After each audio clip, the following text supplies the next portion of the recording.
Everybody, welcome to interview question series. And in the previous video we talked about the grade of concrete, and in this video we'll talk about how to achieve that grade of concrete. All right, so there are two ways to achieve any grade of concrete, and those are nominal mix and the design mix. Okay, so let's first talk about the nominal mix.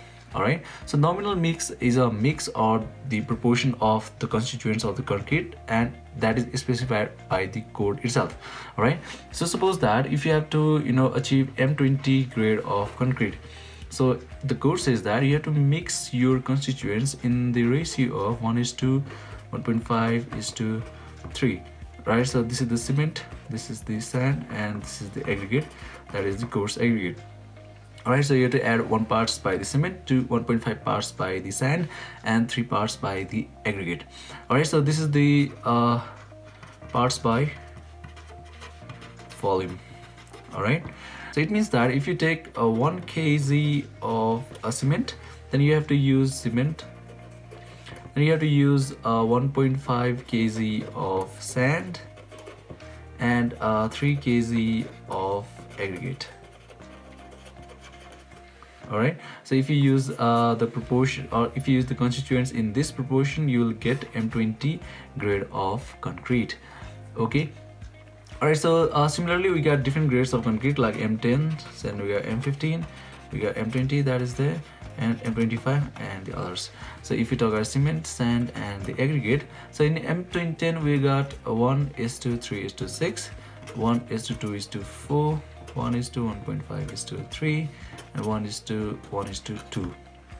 All right, so here you see that sand and aggregate, they are double in proportion, right? So if you take 3 parts of the sand, you have to get 6 parts of the aggregate. Same 2, 4, 1.5, 3, 1 and 2, right? The sand, right? So the aggregate is double of the sand.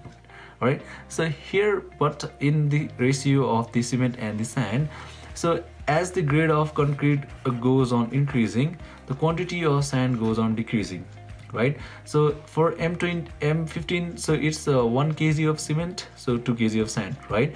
So in M20, 1 kg of cement, 1.5 kg of sand, right? In M25, 1 kg of cement and 1 kg of sand. So you see that the quantity of sand goes on decreasing. All right. Alright, so this is how we make the nominal mix. We just mix these things in this proportion and we get the desired quantity. Alright, so but this nominal mix is very handy. Alright, but this can be uneconomical. So why? So we'll see the design mix for that. Alright, so now let's talk about the design mix. Okay, so in the nominal mix we saw that the ratio has been given to us, but nowhere the ratio talks about the properties of the materials. All right, so we said that for M20 it's 1:1.5:3. all right, so let us suppose that we got source A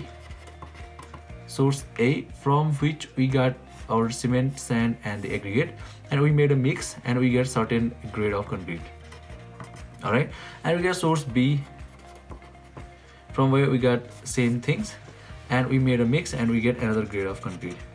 All right, so source A and source B, they won't be same, right? So if you are using a cement from any brand, and in source B you are using that cement from another brand, those two cements will have different properties. All right, so similarly if you are using so this cement, sand and aggregate, and if you are using a sand from a different quarry, and in the source B you are using the sand from a different quarry, these two sands will have different properties, right? Same goes for the aggregates as well. So there is the variation of the properties in these two sources, right?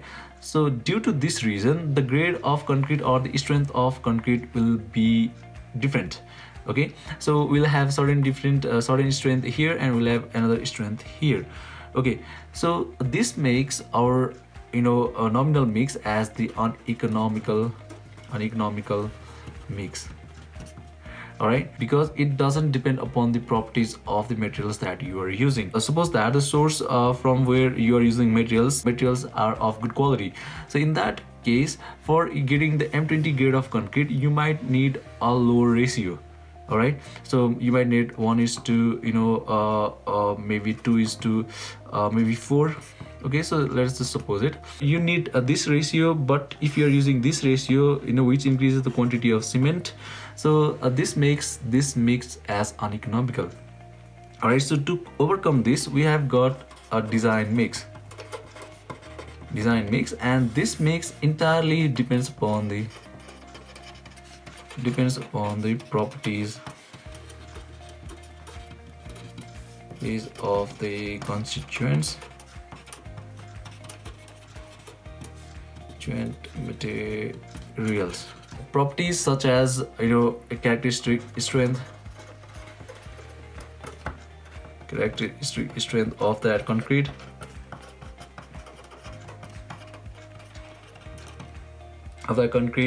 and the specific gravity of the coarse aggregate and the fine aggregate. All right, and the size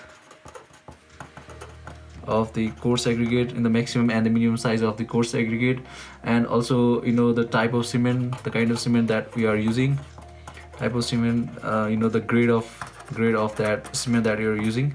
And we know that these properties are specific to any source, right? So this method entirely depends upon the properties of those materials, and it is economical.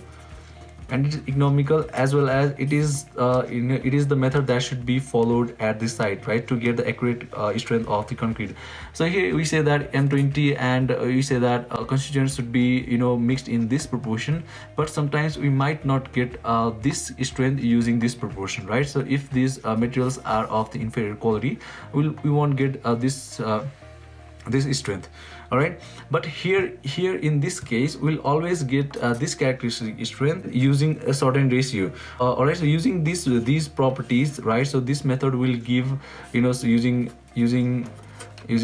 certain graphs, so they are prepared graphs, right? So using these graphs, so this method will give us certain ratio. For example, for M20 grade of concrete, it might give us like 1.8 is to 3 ratio, right? So this ratio will always give M20, no doubt. If you use this proportion in proper way, so it will always give M20 for these materials, the materials having these properties, right?